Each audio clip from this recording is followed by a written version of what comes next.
Et on poursuit cette émission en s'interrogeant sur l'alimentation saine. On va se demander si finalement elle est accessible à tout le monde, puisque on parle aujourd'hui énormément de l'importance de se nourrir sainement, localement et de qualité. Alors est-ce que tout le monde y a accès? Bonsoir à tous les deux, merci d'être avec nous. Alors Brigitte Grisard, vous êtes porte-parole de la Fédération des services sociaux. C'est un projet de réflexion au départ que vous avez mené avec cette question au centre, l'alimentation de qualité, on va dire, pour tout le monde, point d'interrogation. Oui, de fait. Donc, je travaille à la concertation aide alimentaire de la Fédération des services sociaux.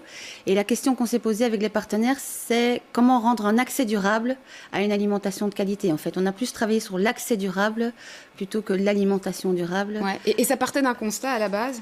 Donc, ça part d'un constat à la base. D'abord, l'aide alimentaire, elle est limitée dans le temps. L'aide alimentaire est en augmentation et surtout la qualité de l'approvisionnement dans le secteur de l'aide alimentaire n'est pas de grande qualité. Et l'idée de cette recherche, c'est avant tout poser la question de l'alimentation de qualité, mais surtout de travailler en co-création avec tout le monde. C'est-à-dire qu'on a travaillé à la fois avec les associations d'aide alimentaire, mais surtout le public bénéficiaire qui a participé à des animations, des réflexions, pour voir quel type de projet ils auraient envie de mettre au sein de là où ils reçoivent l'aide, qui pourrait répondre à cette question. Et on va en parler de ces projets. Sébastien Vandal, bonjour. Vous êtes du CPS de Berchem.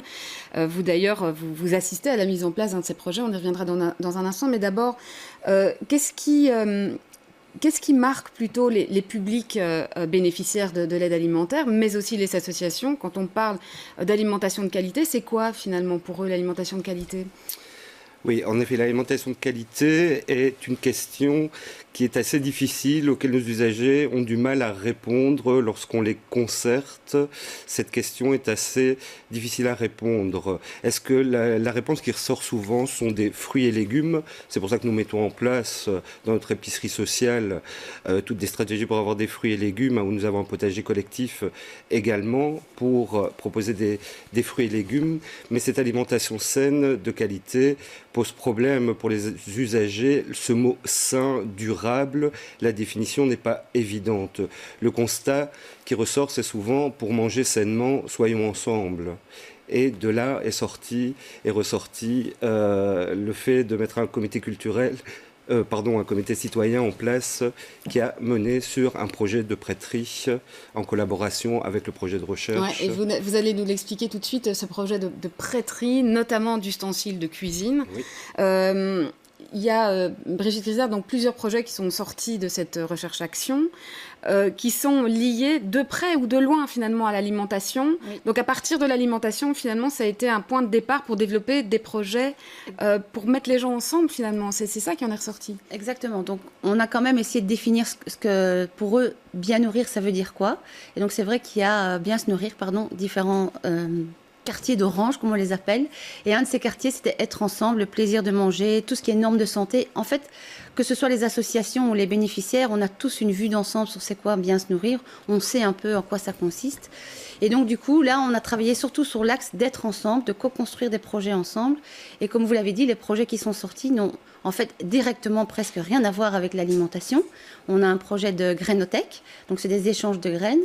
Il y a un projet qui n'est pas sans lien avec l'alimentation. Non, mais c'est des graines notamment pour des plantes comestibles. Exact. Donc ce sont pour des plantes comestibles et donc c'est des échanges de graines. Quand je dis rien à voir directement, on aurait pu s'attendre à des potagers, des ateliers cuisine ou ce genre de choses. Et là, la grainothèque, c'est au CPS d'Ixelles où ils ont très envie de faire un échange de graines.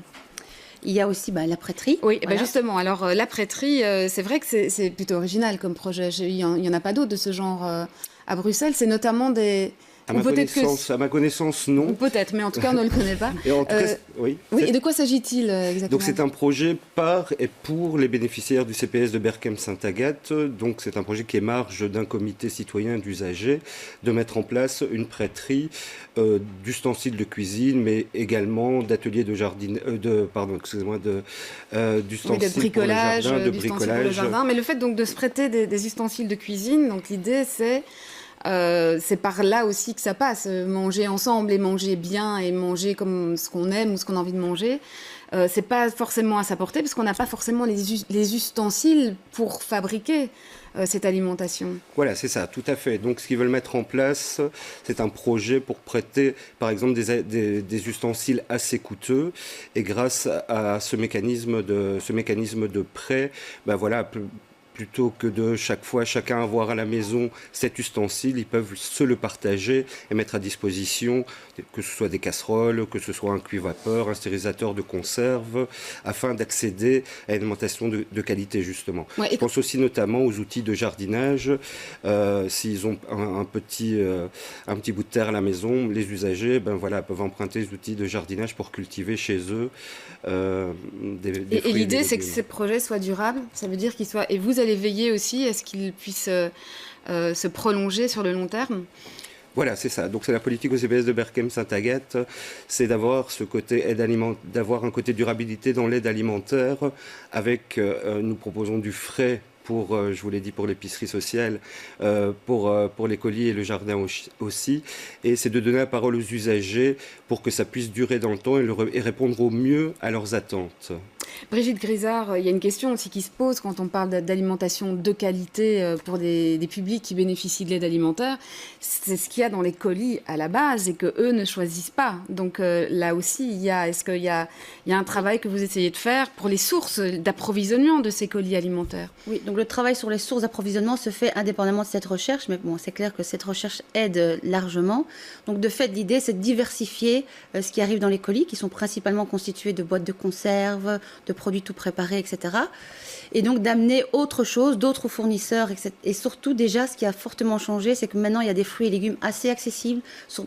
On est dans de l'invendu. Je tiens à préciser qu'aucune association, ou très peu, achète des produits. Donc il y avait un projet qui avait notamment été mené par le CPS de la ville de Bruxelles. Voilà, donc le projet DREAM sur le marché matinal qui récupère les invendus en fruits et légumes du marché matinal a un très grand succès à Bruxelles puisque la plupart des associations d'aide alimentaire font appel à DREAM pour être approvisionnés en fruits et légumes. Ouais. Alors pour terminer, ça va devenir quoi maintenant ce projet de recherche-action? Donc on a entendu le projet de la prêterie qui sera bientôt ouvert. Il n'est pas encore ouvert, il va bientôt ouvrir. Voilà, c'est ça, il va bientôt ouvrir. On a déjà récolté certains objets.